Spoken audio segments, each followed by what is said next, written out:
മുല്ലപ്പൂ പന്തൽ പ്രതീക്ഷിച്ച് മുറിയിലേക്ക് കയറിയ ഞാൻ ഞെട്ടി മുന്നോട്ട് വെച്ച കാൽ പിന്നോട്ടേക്കെടുത്തു. ചൂല് കണ്ടിട്ട് മാസങ്ങളായി മുറി. ഈ വീടിൻ്റെ എല്ലാ മുക്കിലും മൂലയിലും കല്യാണത്തിൻ്റെ വൃത്തിയും വെടിപ്പും പുതുമയുമൊക്കെയുണ്ട്. പക്ഷേ ഈ മുറി കല്യാണം വന്നതൊന്നും അറിഞ്ഞിട്ടേയില്ല. ഒരു ഷെൽഫ് നിറയെ പുസ്തകങ്ങൾ, ഭിത്തിയിൽ ലാലേട്ടൻ്റെ മനോഹരമായ ഒരു പെയിൻറ്റിങ്. എന്നെ തട്ടിമാറ്റി അയാൾ അകത്തേക്ക് കയറി. മുറിയുടെ സൈഡിലുള്ള ഭിത്തിയിൽ ഒറ്റ തട്ട്. അതൊരു വാതിലായിരുന്നു, ബാത്റൂമിലേക്കുള്ളത്. ഒരേ പെയിൻ്റ് അടിച്ചതിനാൽ ഭിത്തിയിൽ നിന്ന് പുറത്തുനിന്ന് വരുന്ന ഒരാൾക്ക് പെട്ടെന്ന് അവിടെ ഒരു വാതിലുണ്ടെന്ന് വേർതിരിച്ചറിയാൻ കഴിയില്ല. അത്യാവശ്യം വലുപ്പമുള്ള അലസമായ മുറി, വിരി ചുളുങ്ങിയ കട്ടിൽ, കോണുകളിൽ മോക്ഷം കിട്ടാത്ത ചിലന്തി വലകൾ. ചിലന്തിയൊക്കെ ഇയാളുടെ സ്വഭാവം കണ്ട് പ്രാണനും കൊണ്ട് ഓടിക്കാണും. വീണ്ടും ആത്മഗതം. മുറിയിൽ 2 അലമാരകളുണ്ട്. പുതിയതുപോലെ തോന്നിച്ച അലമാര തുറന്നു. മുഴുവൻ ശൂന്യമാണ്, ഒന്നുമില്ല. ഇത് എനിക്കുള്ളതായിരിക്കും. ബാത്റൂമിൽ നിന്നും വെള്ളം വീഴുന്ന ശബ്ദമുയർന്നു. മുറിയുടെ ഒരു സൈഡിൽ ചെറിയൊരു ടേബിൾ, അതിനു മുകളിൽ ഒരു ലെറ്റർ പാഡ് ടേബിൾ ലാമ്പ്. ഒന്ന് വൃത്തിയാക്കിയെടുത്താൽ 2 പേർക്ക് കിടക്കാൻ ധാരാളം. അല്പം പഴക്കം തോന്നിയ അലമാരി തുറന്നു. നവവധുവിന് മേൽ പൂക്കൾ വർഷിക്കും പോലെ എൻ്റെ ഉച്ചിയിൽ നിന്നും താഴേക്ക് മുഴുവൻ തുണികളും വീണു. തലയിൽ വീണ തുണികൾക്കിടയിലൂടെ അലമാരിയിലേക്ക് നോക്കിയപ്പോൾ എൻ്റെ കണ്ണുകൾ ഓംലേറ്റ് പോലെ തള്ളി വന്നു. കുത്തി നിറച്ചതാണോ ചവിട്ടി നിറച്ചതാണോ എന്നറിയാത്ത രീതിയിൽ തുണികൾ വളരെ മനോഹരമായി ക്രമീകരിച്ചിരിക്കുന്നു. അതിൽ നിന്നും അധികം വന്നതാണ് എൻ്റെ തലയിലും തോളിലും നിലത്തും. അതൊക്കെയൊന്ന് ഒതുക്കിയപ്പോഴേക്കും ബാത്റൂമിൻ്റെ വാതിൽ തുറന്നു. എന്നെ തുറിച്ചു നോക്കി അല്പനേരം നിന്നു.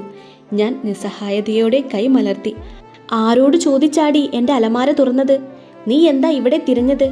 വന്ന് കയറിയല്ലേ ഉള്ളൂ. അതിനു മുൻപ് തുടങ്ങിയോ അന്വേഷണം? ഇതാണ് ഈ കല്യാണവും കോപ്പും ഒന്നും വേണ്ടാന്ന് ഞാൻ പറഞ്ഞത്. മനസമാധാനം കളയാൻ ഓരോന്ന് വന്നോളും. ഇക്കണ്ട മുഴുവൻ വാക്കുകളും എൻ്റെ ഒരു ചെവിയിലൂടെ കയറി മറു ചെവിയിലൂടെ ഇറങ്ങിപ്പോയി. വാസുവും ചാടിത്തുള്ളി പുറത്തേക്ക് പോയി. ഞാൻ മിണ്ടാതെ തുണികൾ ഓരോന്നും എന്നെക്കൊണ്ടാകും പോലെ ക്രമീകരിച്ചു. ബഹളം കേട്ട് ചിലരൊക്കെ വാതിൽക്കൽ എത്തി നോക്കി. അവരെയൊക്കെ നോക്കി മനോഹരമായി പുഞ്ചിരിച്ചുകൊണ്ട് ഞാൻ മുറിയുടെ വാതിൽ അടച്ചു. കണ്ണാടിയിൽ എന്നെ കണ്ട എനിക്ക് അത്ഭുതം തോന്നി. വാസുകി, നിനക്ക് ഇത്രയും ക്ഷമയോ? നീയെന്താ ഒന്നും മിണ്ടാതിരുന്നത്? അയാളീ ചെയ്തതൊക്കെ ശരിയാണോ? എൻ്റെ പ്രതിബിംബം എന്നെ നോക്കി അലറി. ഞാൻ സംയമനത്തോടെ ചിരിച്ചു. വസുദേവിനൊന്നും അറിയില്ല. കാരണം അയാൾ കുട്ടിയാണ്. വാസുകിയുടെ തല്ലും ചൊല്ലുമേറ്റ് നന്നാവാൻ വിധിക്കപ്പെട്ട വളരെ ചെറിയൊരു കുട്ടി. ആർക്കോ വേണ്ടിയെന്ന പോലെ വസുദേവ് തൊട്ട സിന്ദൂരം സീമന്തരേഖയിൽ അല്പം കൂടി കടുപ്പിച്ചു വരയ്ക്കുമ്പോൾ ഇനി എന്ത് വേണമെന്ന് വാസുകിക്ക് നന്നായി അറിയാമായിരുന്നു. ആടയാഭരണങ്ങൾ അഴിച്ചുവെച്ച് ചുരിദാറിലേക്ക് കയറിയപ്പോൾ ഒരു യുദ്ധം കഴിഞ്ഞ പ്രതീതി. അപ്പോഴേക്കും കതകിൽ മുട്ടുന്ന ശബ്ദമുയർന്നു. തുറന്നപ്പോൾ അമ്മയാണ്. വാ മോളെ, ഭക്ഷണം കഴിക്കണ്ടയോ? വട്ടമുഖത്ത് കുങ്കുമപ്പൊട്ടും നെറ്റിയിൽ സിന്ദൂരവും തൊട്ട് മുഖം നിറയെ ചിരിയുമായി ഒരമ്മ.